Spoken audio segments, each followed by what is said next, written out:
तो नमस्ते मेरे प्यारे भाई, कैसे हैं आप सभी। आशा करता हूँ आप सभी अच्छे होंगे। तो आज हमारा लेक्चर नंबर 9 है और आज हमारा क्लास को जल्दी से स्टार्ट करेंगे बिना देरी करके। जैसे कि हमारा प्रोनाउन का कंसेप्ट सीरीज चल रहा है। कल हम पढ़े थे क्या रिलेटिव प्रोनाउन में हु वर्सेस हुम के बीच में क्या डिफरेंस होता है और हु को हम कैसे यूज़ करेंगे, हुम को कैसे यूज़ करेंगे। अगर वो वीडियो अभी तक आप नहीं दिखाए जल्दी से जाके देख लीजिए। तो आज हमारा जो रिलेटिव प्रोनाउन में आता है हुज आता है, उसके बारे में आज हम पढ़ेंगे।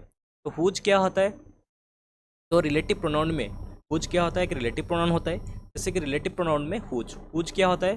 तो हुज पॉजिटिव केस के लिए यूज होता है। ठीक है, हुज एक पॉजिटिव केस होता है। पॉजिटिव केस होता है। हुज क्या होता है ना, पॉजिटिव केस होता है। जैसे कि हुज का जो कंसेप्ट है आज हम पढ़ेंगे। तो सबसे पहला कंसेप्ट क्या है ना, हुज के बाद क्या आएगा ना, वर्ब आएगा। वर्ब आएगा, ठीक है। और हुज के बाद भी क्या आ सकता है ना, नाउन भी आ सकता है। हुज के बाद डायरेक्ट वर्ब भी आ सकता है और हुज के बाद नाउन भी आ सकता है। ठीक है, तो ये आज हम पढ़ेंगे। जैसे कि हम कल पढ़े थे क्या, हु हु क्या है ना, सब्जेक्टिव केस है। और हुम क्या है ना, ऑब्जेक्टिव केस है। ऑब्जेक्टिव केस है, जो काम कर रहा है वो सब्जेक्टिव है, जो रिसीव करता था काम को वो हुम है। लेकिन आज हम जो पढ़ रहे हैं हुज, तो हुज क्या है, पॉजिटिव को दिखाए, मतलब पोजीशन का दिखाएगा। जैसे कि एग्जाम्पल आज हम देखेंगे, this is the boy whose father is a doctor. ठीक है, this is the boy whose father is a doctor. आप सोच लो कि अगर ये अभी हुज नहीं है तो इस सेंटेंस को हम कैसे लिखेंगे। This this is the boy and his father is a doctor. Father is A his father is a doctor. ठीक है, फादर इज ए डॉक्टर। अगर हम रिलेटिव प्रोनाउन हुज नहीं बैठाएंगे तो इस सेंटेंस को हम ऐसे लिखेंगे, कैसे, this is the boy and his father is a doctor. वही जो एंड हीज है क्या है, वो जो एंड हीज है उसको हटा के हम क्या लिखा ना, हुज लिखा, रिलेटिव प्रोनाउन। मतलब क्या है, वो लड़का है जिसका फादर डॉक्टर है। किसका फादर ना, जिसका फादर, इसीलिए क्या आया, हुज आया। ठीक है, अगर हम यहाँ पे हु लिखेंगे तो सेंटेंस सही होगा क्या, नहीं, गलत हो जाएगा। इसमें क्या आ जाएगा ना, this is the boy who father, ऐसे होगा क्या, हु फादर तो नहीं होगा क्योंकि हु तो सब्जेक्टिव केस के लिए यूज होता है। लेकिन हुज हमारा क्या है ना, पोजीशन दिखाएगा, मतलब जिसका फादर, मतलब जिसका पिता डॉक्टर है। ठीक है, मतलब पोजीशन दिखा रहे, इसीलिए हम क्या वर्ड बिठाएंगे, हुज बिठाएंगे। मतलब this is the boy and his को जो हम कट के क्या बैठाया ना, हुज बैठाया, मतलब यही है हमारा हुज का यूज। मतलब हुज के बाद भी डायरेक्ट नाउन सॉरी वर्ब आ सकता है और हुज के बाद भी नाउन आता है, उसके बाद भी वर्ब आता है। जैसे कि हम देखें, this is the boy whose father is a doctor. ऐसे ही हम देखेंगे, फिर क्या देखेंगे ना, this is the player whose is a new car. ठीक है, और हमारा दूसरा एग्जाम्पल जैसे कि this is the player whose is a new car. जैसे कि इस सेंटेंस को हम कैसे लिख सकते हैं, अगर हम हुज नहीं बिठाएंगे तो this is the player and, this is the player and his is a new car, and his a new car, new. ठीक है, this is the player and whose is a new car. Okay, this is the player and his is a new car. वो जो and his है उसको बीच में क्या आएगा ना, हुज आएगा, उसको काट के हम क्या लिखेंगे, हुज लिखेंगे। क्या लिखेंगे ना, हुज लिखेंगे। ठीक है, क्यों लिखेंगे, क्योंकि हुज पॉजिटिव केस के लिए आता है। किसके लिए आता है ना, पॉजिटिव केस के लिए आता है। ठीक है, पॉजिटिव केस के लिए आता है। दिस इज द प्लेयर, वो खिलाड़ी है जिसका नया कार है। जिसका नया कार, किसका भाई ना, प्लेयर का। प्लेयर का मतलब क्या है ना, जो न्यू कार है, मतलब जिसका न्यू कार है, मतलब पोजीशन दिखा रहे हैं। अब this is the player whose is a new car. ये हो गया। तो ये था तुम्हारा हुज का यूज। मतलब ये बड़ी छोटी सी कंसेप्ट है जिसको समझना चाहिए, और ये एग्जाम में भी आपका क्वेश्चन भी आ सकता है बारे में। तो जब हम प्रोनाउन कंप्लीट करेंगे उसके बाद जब हम प्रैक्टिस क्वेश्चन करेंगे तब हम ये क्वेश्चन भी करेंगे। ठीक है, तो ये था तुम्हारा हुज का कंसेप्ट। उसके बाद फिर हम देखेंगे एक नोट, छोटा सा नोट है, मतलब इसको कॉपी में लिख लेना कि अगर आपको दा दिखे, उसके बाद नाउन दिखे, उसके बाद ऑफ दिखे, उसके बाद तुरंत क्या आएगा ना, ऑब्जेक्टिव केस आएगा। क्या आएगा ना, ऑब्जेक्टिव केस आएगा। ऑब्जेक्टिव केस क्या होता है, जैसे कि मी होता है, ठीक है, हिम होता है। ठीक है, ये सब होता है हमारा ऑब्जेक्टिव केस। अगर ये तुम्हारा कंसेप्ट नंबर 1 है। ठीक है, कंसेप्ट नंबर 2 क्या है, अगर ए या एन आ से या एन, उसके बाद नाउन आए, उसके बाद फिर ऑफ आए, उसके बाद तुरंत क्या आ जाएगा ना, पॉजेसिव केस आएगा। क्या आएगा? पॉजेसिव केस आएगा। जैसे कि हुज होता है क्या हमारा पॉजेसिव केस केस होता है। ठीक है, जैसे कि अभी हम एग्जाम्पल देखेंगे। क्या देखेंगे? एग्जाम्पल देखेंगे। एग्जाम्पल क्या है ना, फर्स्ट एग्जाम्पल क्या होता है, देखो, this is the player a friend of whose is a doctor. This is the player a friend of whose is a doctor. जैसे कि हम क्या बोले कि दा दिखे, उसके बाद नाउन दिखे, उसके बाद ऑफ दिखे, उसके बाद क्या आएगा? ऑब्जेक्टिव केस आएगा।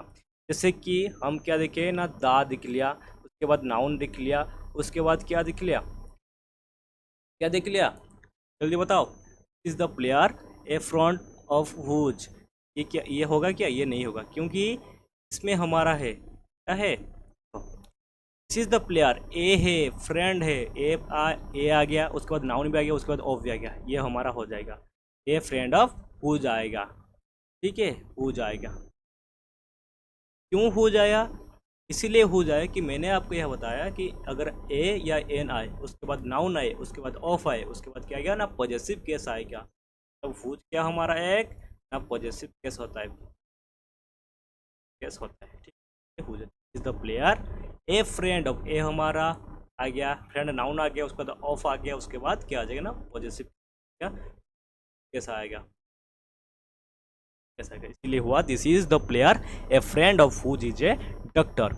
उसके बाद फिर हम देखेंगे this is the player the friend of whom is a doctor. ठीक है, इसमें हुम क्यों हुआ? इसीलिए हुआ क्योंकि द आ गया, उसके बाद नाउन आ गया, उसके बाद ऑफ आ गया, इसके बाद क्या आएगा ना, ऑब्जेक्टिव कैसे आएगा। वो हमारा क्या है ना, सब्जेक्टिव केस है, और हुम हमारा क्या है ना, ऑब्जेक्टिव केस है। इसीलिए क्या आया ना, ऑब्जेक्टिव केस है। This is the player the friend of हुम, क्या हो जाएगा ना, द है, उसके बाद क्या है ना, नाउन है, उसके बाद ऑफ है, उसके बाद क्या आएगा ना, ऑब्जेक्टिव केस आएगा, ऑब्जेक्टिव केस आएगा। इसीलिए यहाँ पे ऑब्जेक्टिव केस है। ये तुम्हारा छोटा सा कंसेप्ट, कंसेप्ट नंबर 1 है, कंसेप्ट नंबर 2 है, ये आपको याद रखना। ठीक है, उसके बाद फिर हम देखेंगे यूज ऑफ हुइच। तो हुइच को हम कैसे यूज करेंगे, आज बहुत बढ़िया बढ़िया छोटी सी कंसेप्ट है, और ये भी एग्जाम में भी आ सकता है। ठीक है, आप बहुत अच्छे तरीके से समझ जाएंगे। ठीक है, तो क्या है यूज ऑफ हुइच, तो हम हु पढ़ लिया, हुम पढ़ लिया, और हुज भी पढ़ लिया। अभी क्या देखेंगे? हुइच देखेंगे। ठीक है, रिलेटिव प्रोनाउन में, रिलेटिव प्रोनाउन में हुइच को हम कैसे यूज करेंगे, रिलेटिव प्रोनाउन में हुइच को हम कैसे यूज करेंगे, यह भी हम देखेंगे। तो सबसे पहले हुइच किसके लिए यूज होता है? हुइच हमारा थिंग्स के लिए यूज होता है और एनिमल्स के लिए यूज होता है। लेकिन अगर रिलेटिव प्रोनाउन में आप हुइच को यूज कर रहे हो, इसमें पर्सन के लिए कभी भी यूज नहीं होगा। रिलेटिव प्रोनाउन में, रिलेटिव प्रोनाउन में, रिलेटिव प्रोनाउन में, ठीक है, पर्सन के लिए, पर्सन के लिए व्हिच कभी भी यूज नहीं होगा। ठीक है, रिलेटिव प्रोनाउन में पर्सन के लिए व्हिच कभी भी यूज नहीं होगा। ठीक है, और एक बात याद रखना कि ये जो व्हिच है, क्या है, व्हिच है, ये हमारा क्या है, सब्जेक्ट भी है, सब्जेक्ट की तरह भी यूज हो सकता है, और क्या है, ऑब्जेक्ट की तरह भी यूज हो सकता है।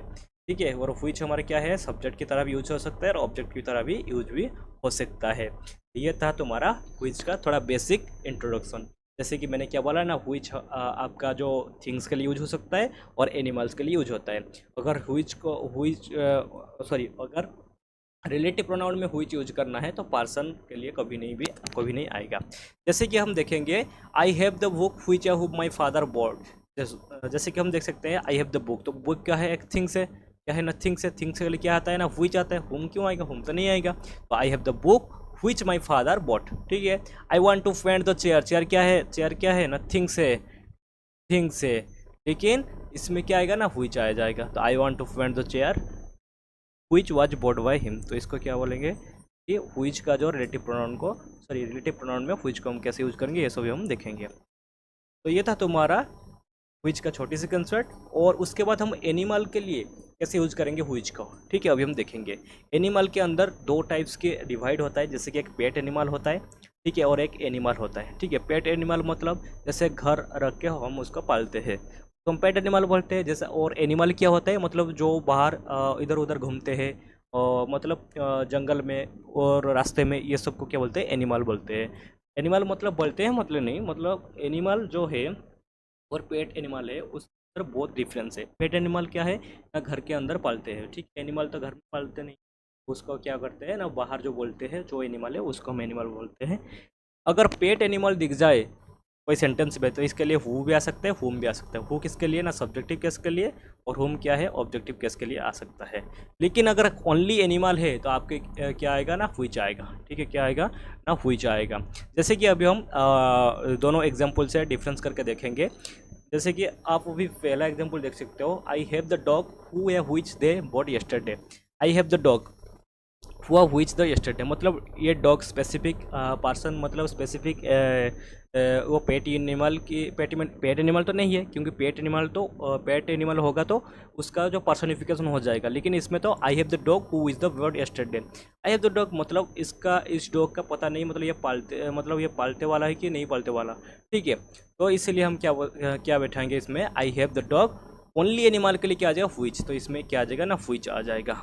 अगर सेकेंड एग्जाम्पल में आप देख सकते हो, this is an army dog, क्या किसका डॉग है ना, आर्मी डॉग है। किसका डॉग है ना, आर्मी का डॉग है, मतलब ये एक पालतू जानवर है। क्या है, पालतू जानवर है। इसीलिए हम क्या बसाएंगे, हु बैठाएंगे। ठीक है, व्हिच नहीं बैठाएंगे। Who always help us catch a thing.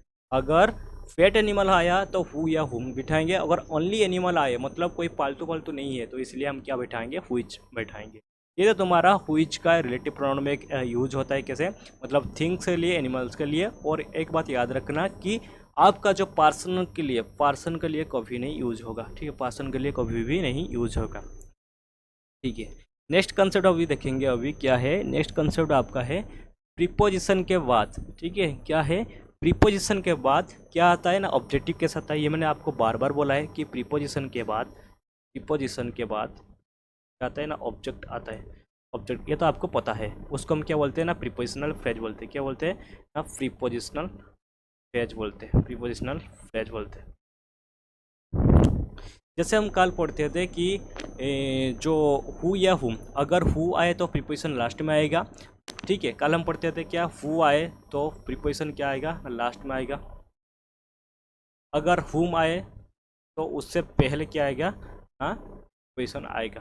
ये हम कल पढ़ते हैं। ऐसे ही व्हिच से पहले क्या, व्हिच से पहले क्या है, व्हिच से पहले,